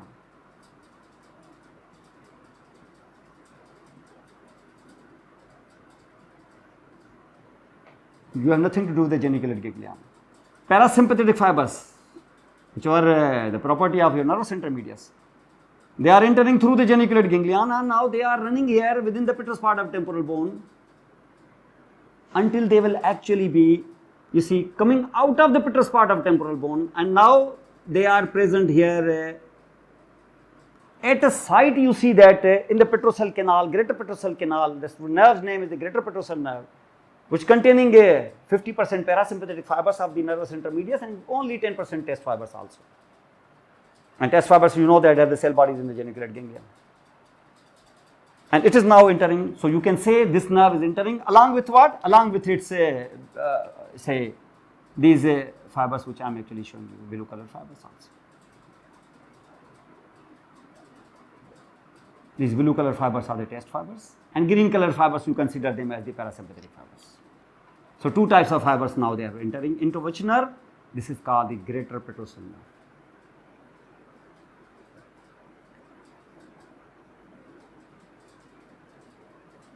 Where it is having two types of fibers.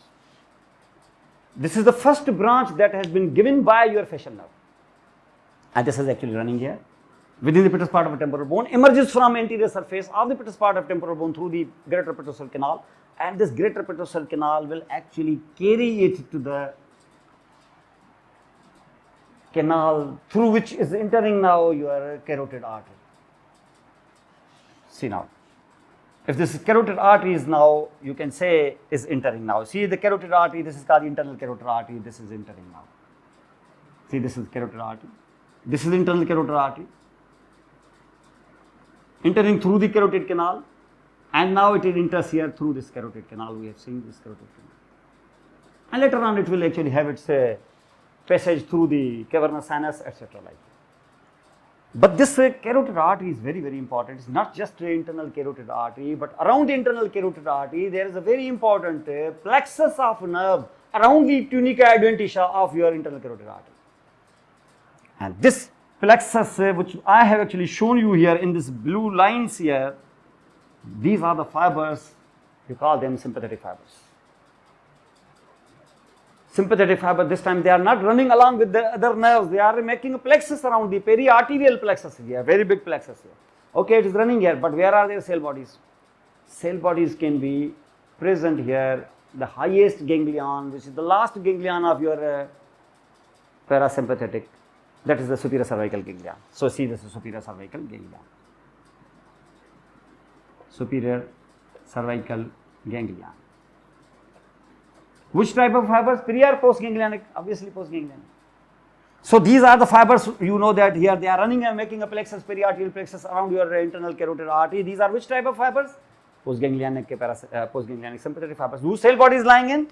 Superior cervical ganglion. But superior cervical ganglion will get the preganglionic supply from where? Spinal cord. Because preganglionic supply, preganglionic sympathetic supply is present only in 14 segments of the spinal cord from T1 to L2.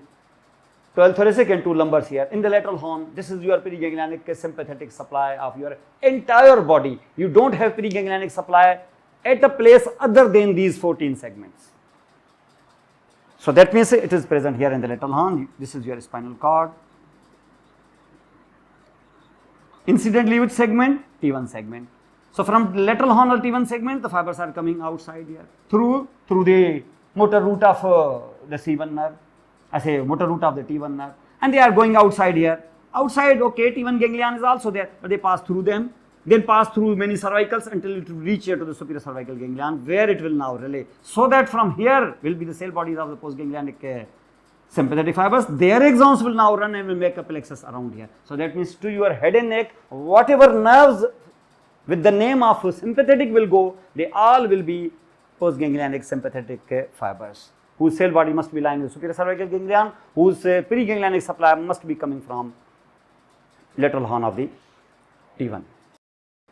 So if you will look at this now, postganglionic network, postganglionic sympathetic fibers network around the internal carotid artery. I mean, this internal carotid artery reaches here to the carotid canal, which is a part of the foramen lacerum also. You see this carotid canal, and the canal very close to that is called the foramen lacerum. They are together is the same.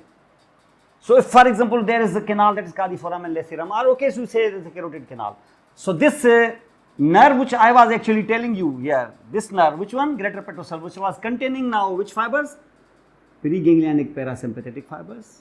Plus 10%, half, you see 50% facial nerves, preganglionic parasympathetic fibers, and only 10% test fibers. To form now your greater petrosal nerve, and this greater petrosal nerve reaches the foramen lacerum, or you say carotid canal, where you are already has freshly entered now internal carotid artery. Not alone, around that will be the periarterial plexus of nerves composed of postganglionic sympathetic fibers, cell body lying in the superior cervical ganglia. Now, greater petrosal nerve and internal carotid arteries in arterial plexus, they are actually looking and staring each other. Now they both want to say what to do. What to do means greater petrosal nerve request the internal carotid artery to actually give some of its periarterial plexus fibers, postganglionic sympathetic fibers, to join the greater petrosal nerve. 1 to 2% fibers only. And 1 to 2% fibers, when they will leave now the common, leave now the internal carotid artery, means if it will be here, so you can see its internal carotid artery and plexus is here. Okay, leave the plexus, only 1% fibers you will request them to leave now. Leave and join us. When they will leave, they will say that where is our nerve? Because we are postganglionic sympathetic, we have the habit to actually ride upon some other nerves. Where is the other nerve? Okay, other nerves not present, please make your own nerve. So this postganglionic sympathetic fibers, 1% fibers which have left the plexus, they have to form their own nerves. This nerve's name is deep petrosal nerve. So see, this is deep petrosal nerve.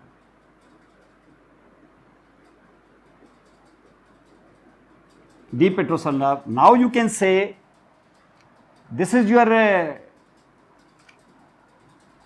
okay, watch it here now. You are here in this petrosal, I say in the carotid canal or in the foramen lacerum, you see that. Means who is there?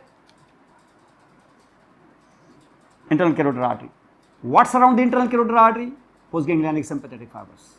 Where is the cell bodies? Superior cervical ganglion. From where it is getting its preganglionic? T1. Okay, this is here. But you see, in the foramen lacerum, it is getting 1% fibers here. You call this 1% fibers making its own nerve. You call them what?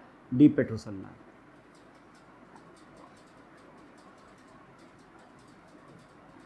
But you know that already at that same site, who has already arrived? Greater petrosal nerve.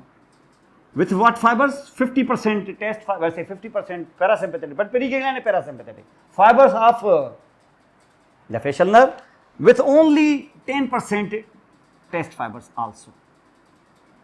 This name was called what? Greater petrosal.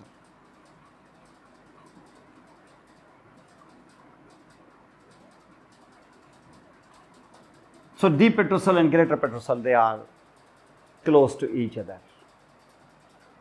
Now these two nerves in fact will fuse together. They will just like they will get married, you can say, to make a year a family. And married means what will happen? Now you can say, sir, my blue color deep petrosal nerves fibers, postganglionic sympathetic. My green color these fibers, preganglionic parasympathetic. And now these dotted fibers, test fibers. All will make here a single family, a single nerve now within foramen lacerum. This is called nerve of pterygoid canal. This all is happening within the carotid canal circumference. And this will be actually here within the carotid canal circumference. It is happening now. I say a very important thing here is the three nerves here: deep petrosal, greater petrosal, and nerve of pterygoid canal. This nerve of pterygoid canal's other name is the Vidian nerve also. This is nerve of pterygoid canal.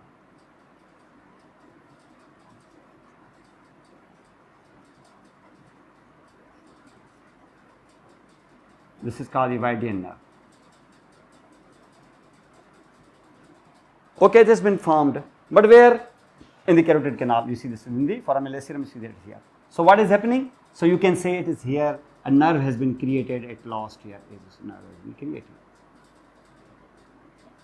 Now this nerve is, because it is here in the foramen lacerum, on the anterior wall of foramen lacerum, you are not coming the base of the skull, you are not actually in the middle cranial fossa as such, you are within the foramen's anterior wall, because the foramen is very thick, so anterior wall is there. So when you enter into the anterior wall of this foramen in the canal, this canal's name is the pterygoid canal, and this pterygoid canal, so this nerve whose name is the Vidian nerve, I will say its name is the nerve of pterygoid canal, will actually carry all these three types of fibers: preganglionic parasympathetic, postganglionic sympathetic, and these broken lines test fibers, 10% of the test. Into what? Into what means you should know about pterygopalatine fossa. In the posterior wall of pterygopalatine fossa, if you remember, there was posterior wall that has been formed here by the pterygoid process, which was having three foramina. Foramen top one, rotundum. Next one, pterygoid canal. The last one, palatovaginal canal. So from the rotundum will come maxillary nerve, etc. We have done it. The next foramen that is called in the posterior wall of the pterygopalatine fossa is this canal, whose name is the pterygoid canal. So this pterygoid canal is actually transmitting this nerve of pterygoid canal. So see, this nerve of pterygoid canal is entering now with the three types of fibers. Test, whose cell body lying in the geniculate ganglia. Preganglionic parasympathetic, 50% fibers of the facial cell body is lying in the superior salivatory within the pons. And this time, postganglionic sympathetic fibers also. Sympathetic always in the neck will be postganglionic, and their cell body will be lying here in the superior cervical ganglion mostly. But through what they have come, you have to see this. Through obviously internal carotid mostly. And this nerve has entered into the pterygopalatine fossa. This nerve is now the property of pterygopalatine fossa, a very important content of the pterygopalatine fossa. In addition to the maxillary nerve and pterygopalatine ganglion is the nerve of pterygoid canal. And surely maxillary artery is last portion also. Now this pterygoid nerve, I say Vidian nerve, the nerve of pterygoid canal has entered into the pterygopalatine fossa with the three different types of fibers inside her pocket. Preganglionic parasympathetic fibers, postganglionic sympathetic fibers, and the test fibers. Test fiber cell body, you know that is the geniculate ganglion. Preganglionic parasympathetic fiber cell body in the superior salivatory, and the postganglionic sympathetic fibers in the superior cervical ganglion. Now this nerve has actually waiting here to be treated, you say, properly here. Now, okay, leave this nerve for a while. We know that just above the pterygoid canal there is a rotundum foramen also, and through the rotundum foramen already we know that a very big nerve is entering, that is the maxillary nerve. So see, this is now the maxillary nerve is entering, this is the foramen rotundum, for example. So see here, this is the foramen rotundum. So this foramen rotundum is actually present here. So see, this is foramen rotundum.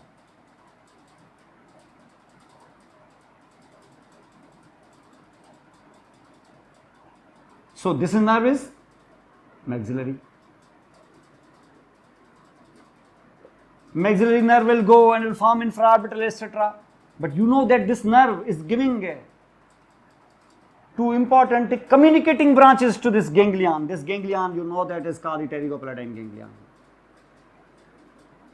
This one is pterygopalatine ganglion, we say PPG. And two communicating branches have been offered to that. We have told you before, for example, two communicating branches, each of them containing 100 fibers. So it means 200 fibers of the maxillary they have entered into pterygopalatine ganglion. It is a parasympathetic ganglion. Maxillary doesn't contain any parasympathetic fibers. Actually, these 200 fibers have gone into the pterygopalatine ganglion to support it to be hanged here. And these fibers will not actually terminate blindly there, but these fibers will they enter inside. On the other side, they will actually come out in form of 4 bundles now. 2 bundles enter and 4 bundles will emerge, each of 50 fibers, for example. And these 50 fibers, each of them will have 4 branches and they will spread 4 branches, and they will actually leave the pterygopalatine fossa through 4 foramina. two of them, you see that they will go down here into the floor of your pterygopalatine fossa. One enters here, you see black color fibers here, these are the 50 fibers here. They enter into greater palatine foramen to actually run on the under surface of your palate, greater palatine nerve. Which fibers? Maxillary fibers, general somatic afferent. Next will enter into the lesser palatine foramen here to go here to the soft palate to supply the mucosa of the soft palate to supply what? General somatic afferent fibers, lesser palatine nerve. One nerve that will enter here into the posterior wall, third foramen, palatovaginal canal with the name of pharyngeal nerve to supply mucosa of your nasal cavity. Which fibers? General somatic afferent. Whose fibers? Obviously maxillary fibers. And one will actually enter here into the medial wall at the top, sphenopalatine foramen to supply your nasal cavity mucosa. Which fibers? Maxillary fibers, general somatic afferent. 4 fibers will spread like this. And these nerves are sometimes called as the sphenopalatine, or you can say pterygopalatine nerves, because they emerge from pterygopalatine ganglia. But these are not the properties of pterygopalatine ganglia. They just pass through them. Actually, they are supporting this ganglion. To be hanged, actually, to be suspended there easily. Okay, 4 nerves have emerged. 2 have come and 4 have left. But this all is the game of your maxillary nerve. But what will happen when below the rotundum through the pterygoid canal is entering with the 3 different types of fibers? A very important nerve is waiting. Okay, treat me with the protocol. Treat me properly. This is my ganglion. And this is my ganglion means you can say this is my ganglion and maxillary nerve has entered. Okay, it hasn't relayed though, but this is my personal ganglion. I have to relay there. So allow me to enter now. So this pterygoid nerve, I say nerve of pterygoid canal at last will be allowed, okay. To check the papers here, we say that, okay, you contain periganglionic parasympathetic fibers. This is your right to enter here into this parasympathetic ganglion to relay into it. So you have to relay. But mind it, in your pocket there are 2 other types of fibers also. One is the test and another is the postganglionic sympathetic fibers. They can enter, but they will not relay. Because sympathetic are already postganglionic. Why they will relay? They are looking for their effector organ. And test fibers, they are sensory, and sensory fibers are already cell body in your geniculate ganglion, so you don't have to relay also. Okay, you don't relay, but 3 fibers will enter now. Enter in pterygopalatine ganglion. So you can say my pterygoid nerve of pterygoid canal with the 3 different type of fibers, they enter into the pterygopalatine ganglion. Okay, enter into the pterygopalatine ganglion. All 3 types of fibers. Okay, all 3 types of fibers, they enter into the pterygopalatine ganglion. Now watch them, what is happening inside them. It's very important to actually know about these things here, because they are very, very confusing, you see that. Even sometimes I am confused, but you don't have to confuse. Here they are very clear, they can be made very clear. Like for example, you see, is the pterygopalatine ganglion. This is a pterygopalatine ganglion containing postganglionic parasympathetic fibers, one of those 4 ganglia. Okay, this was your maxillary, gave 2 communicating branches which came in 4, greater lesser palatine, pharyngeal, sphenopalatine. 1 to nasal cavity, 1 to nasopharynx, 1 to oral cavity, 1 to oropharynx. But you see that at the same time who is coming? Nerve of pterygoid canal, postganglionic sympathetic, preganglionic parasympathetic. Okay, little bit test. Now they are entering. When these sympathetic fibers they enter, they will not relay because they are already postganglionic parasympathetic. But why they have entered? They have entered that these 4 nerves which are already been given, they will be distributed in them. They will go to the sphenopalatine. The sphenopalatine now have the 2 types of fibers, general somatic afferent for the general sensation. Now is the postganglionic sympathetic fibers for vasoconstriction. Then some fibers will run along with the greater palatine, some with the lesser palatine, some with the pharyngeal. For what function? Vasoconstrictor. Already general somatic afferent fibers were present from the maxillary, this time postganglionic parasympathetic sympathetic fibers from superior cervical ganglia for vasoconstrictive effect. Okay, next. Postganglionic, say preganglionic parasympathetic fibers. Now this is the fibers actually, this is the real business. They have come here to relay into these neurons. Neurons of pterygopalatine ganglion. So that from the postganglionic neurons, the axons will start, they will again be distributed to all these 4 nerves. 20% fibers to lesser palatine. For what? For secretion of the lesser palatine glands, for the palatal glands. 20% fibers will go to the greater palatine nerve. For what? For secretomotor activity of your palatine glands. 20% fibers will go here along with your, with your pharyngeal nerve. For what? For secretion in your nasopharynx, dribbling of nasopharyngeal secretion. And 50% fibers will go with the sphenopalatine nerve. For what? To get the secretomotion from the nose. So from all the sides, whatever secretion will come, this will be by virtue of stimulus that has been given to the pterygopalatine ganglion. From where? From the nasopharynx, from the oropharynx, from palate, from the nose. Because from all the sides it is the facial function. This is actually the function of what? Greater petrosal nerve. Through nerve of pterygoid canal via pterygopalatine ganglion. So secretion is there. No, just secretion of these glands? No. Secretion from lacrimal also. You see, sir, lacrimal, these nerves are not going to the lacrimal gland. Okay, they are not going to the lacrimal gland, but you know that 50% fibers is still postganglionic, they are in your pocket. Watch it here and use them. How you will use them? You will use them, you know that from maxillary, there are 2 communicating branches which have connected with you. So why don't you use this pathway? Send written branches upon these nerves. Postganglionic parasympathetic, 20% remaining. And these 2 nerves are joining what? Because these 2 nerves are basically come from what? Maxillary. So these postganglionic parasympathetic fibers will join the maxillary. You see, sir, maxillary, why were joining the maxillary? If you remember, if you join the maxillary, come back here again. If you are joining the maxillary, so you have joined the maxillary. Yeah, this is maxillary. This is maxillary nerve. Is maxillary nerve. But from maxillary, you know that there is very long nerve that is called the zygomatic nerve, which will leave the maxillary, passes through the pterygomaxillary fissure to come here outside here in the infratemporal fossa to enter into the inferior orbital fissure. This is the nerve.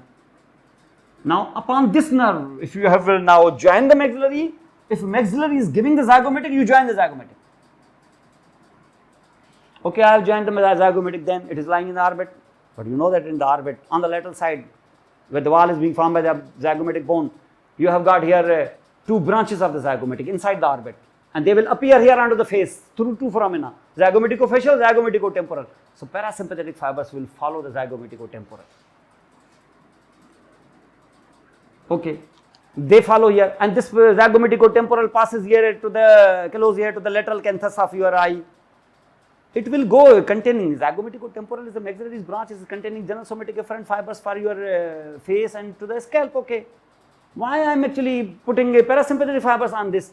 When it is passing by the side of your eye, this zygomaticotemporal, if you remember, it is having an anastomotic branch which connects it with the lacrimal nerve, lacrimal, the lateralmost nerve, the thinnest nerve from the ophthalmic. So this is the lacrimal nerve, the communicating branches they are there. And the communicating branches are communicating the lacrimal nerve. Why not these postganglionic fibers will run upon these communicating branches? To join what? To join lacrimal. And lacrimal, half of the fibers, they enter into the lacrimal gland. So that means when the pterygopalatine ganglion is switched on, lacrimal gland will start the secretion. Through what? Through the postganglionic 20% fibers. Whose cell body is lying in the pterygopalatine ganglion? That means the pterygopalatine ganglion is stimulated, it will have the nasal secretion, oral secretion, nasopharyngeal secretion, etc. and lacrimation also. The same that is happening in the allergic fever. The high fever, you see that is here. In rhinitis and others, you see you have got even lacrimation also.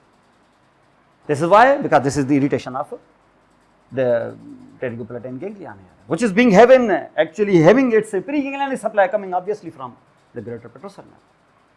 Greater petrosal nerve, deep petrosal nerve, nerve of pterygoid canal and its relation with this. But you see that means each of these nerves which I am telling you, greater palatine, lesser palatine, say sphenopalatine, pharyngeal nerve, all of them have the 3 different types of fibers. Postganglionic now sympathetic, already present. Postganglionic parasympathetic now received, and general sensory fibers already coming from the maxillary. But you know that nerve of pterygoid canal was containing 10% test fibers also. They also pass through the pterygopalatine ganglion and they're looking for distributed here to be distributed here to the four nerves. But you will not allow them to go to the sphenopalatine to form here anything to do with the test with the nose, not possible. Going through the pharynx here, nasopharynx, so that you have a test through the nose on the backside in the nasopharynx. You don't have the food here. So no. So that means the palatovaginal, this means pharyngeal nerve, it will not go. You will go to nose, it will not. So sphenopalatine nerve, no. Remaining is greater palatine, lesser palatine. So where it should go? Greater palatine? No. Because it will not come here to the hard palate. Hard palate doesn't have these taste buds. Taste buds are present here, closer here to the soft palate. Means these 10% fibers will be distributed to just one nerve. And that nerve is called the lesser nerve. This is the lesser nerve, but getting the maximum number of fibers.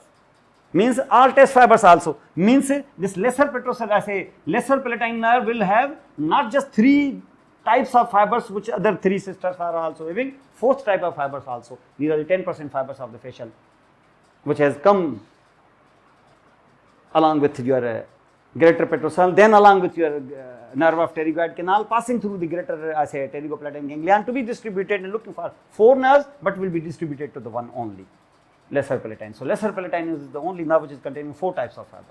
The taste, the general sensory of the maxillaries, postganglionic sympathetic of the deep petrosals basically, and postganglionic parasympathetic pterygopalatine ganglion cell bodies here, which are present here. This was something you discussed about the pterygopalatine ganglion and greater petrosal nerves importance here. After that, you know that this nerve is now this facial nerve. With nervus intermedius, almost 50% parasympathetic fibers delivered, 10% S fibers delivered, but the motor root knows not even a single fiber yet delivered.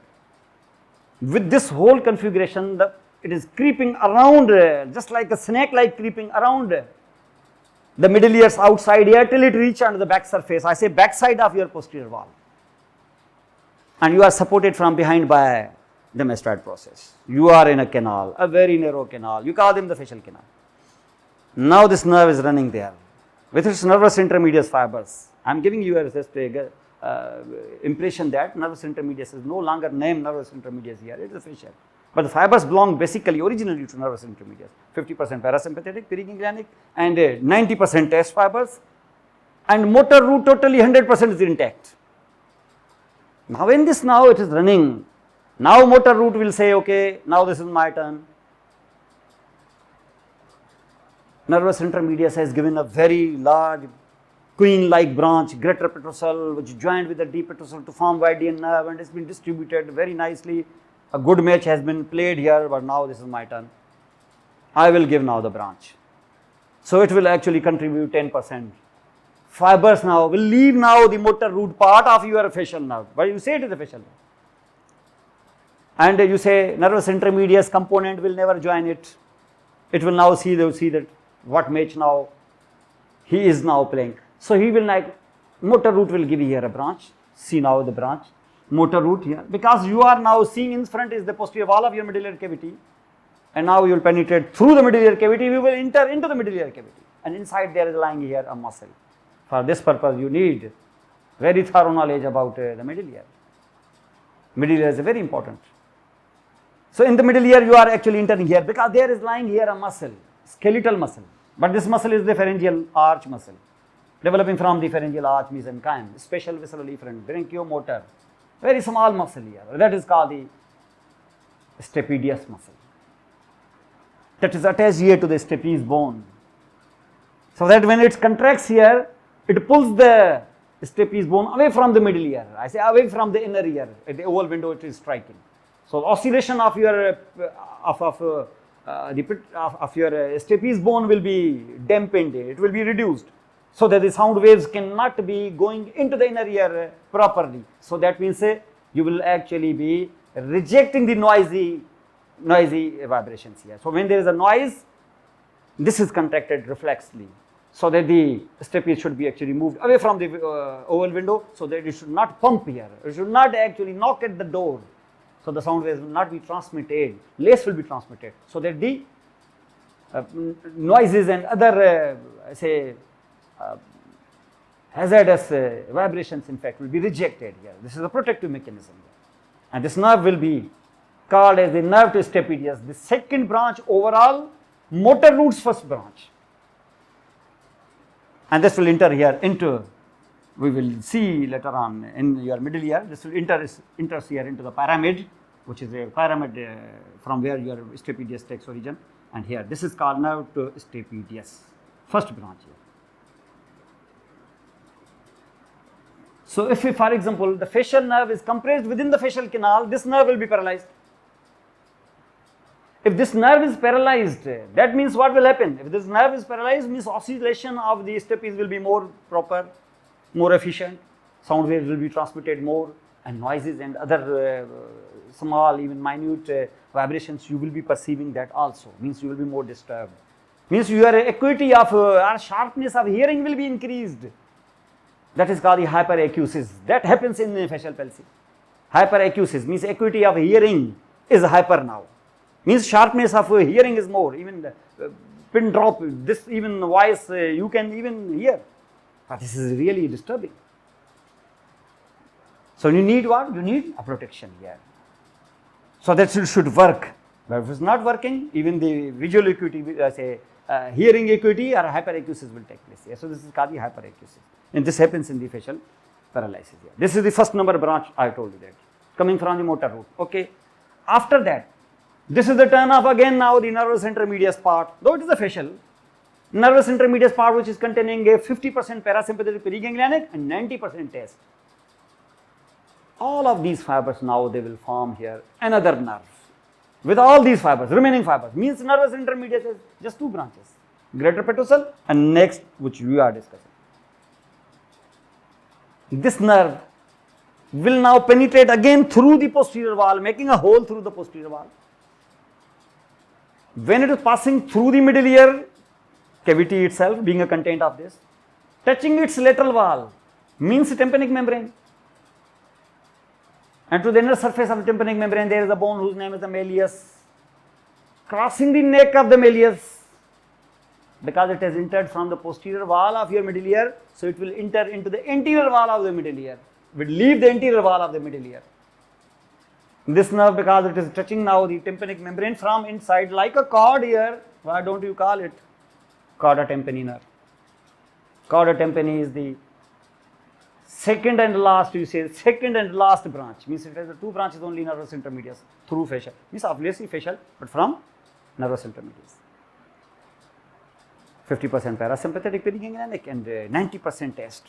This is what we call here cauda tympani, a very important content of your middle ear. And it's leaving now the anterior wall. When it leaves the anterior wall, it will actually leaving the anterior wall through a fissure. This fissure is named as the petrotympanic fissure.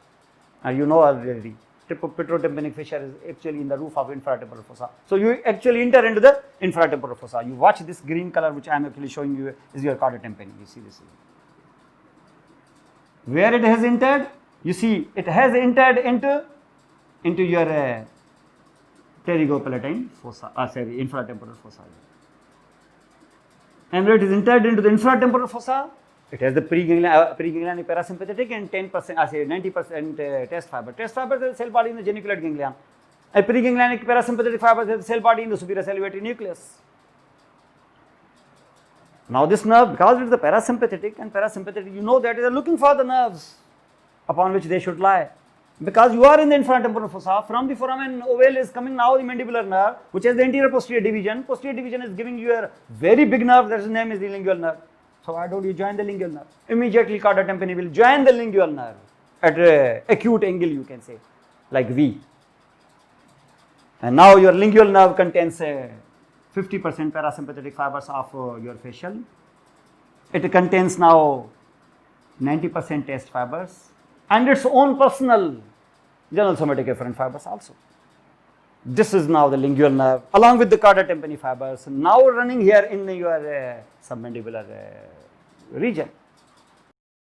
Because the lingual is containing general somatic fibers, because it is going to the anterior tooth of tongue. And taste fibers are also for the anterior two-thirds of the tongue. So lingual is the best nerve to ride upon. So okay, lingual is also. So cauda tympani is actually giving its all fibers, hand over them to the lingual nerve. Okay, lingual nerve, you are going to the anterior two-thirds for the touch temperature, etc. So my taste fibers are for the anterior two-thirds of tongue taste here. But why the parasympathetic fibers are running on them, which are periganglionic, and periganglionic nothing to do with the effector organ. Okay, look for the ganglion. But during the course of your lingual nerve, somewhere the ganglion is lying, a milestone is there.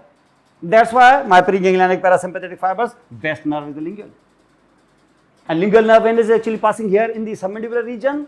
Periganglionic parasympathetic fibers will see there is a ganglion here in the submandibular region. This is called submandibular ganglion. This is one of the 4 parasympathetic ganglia.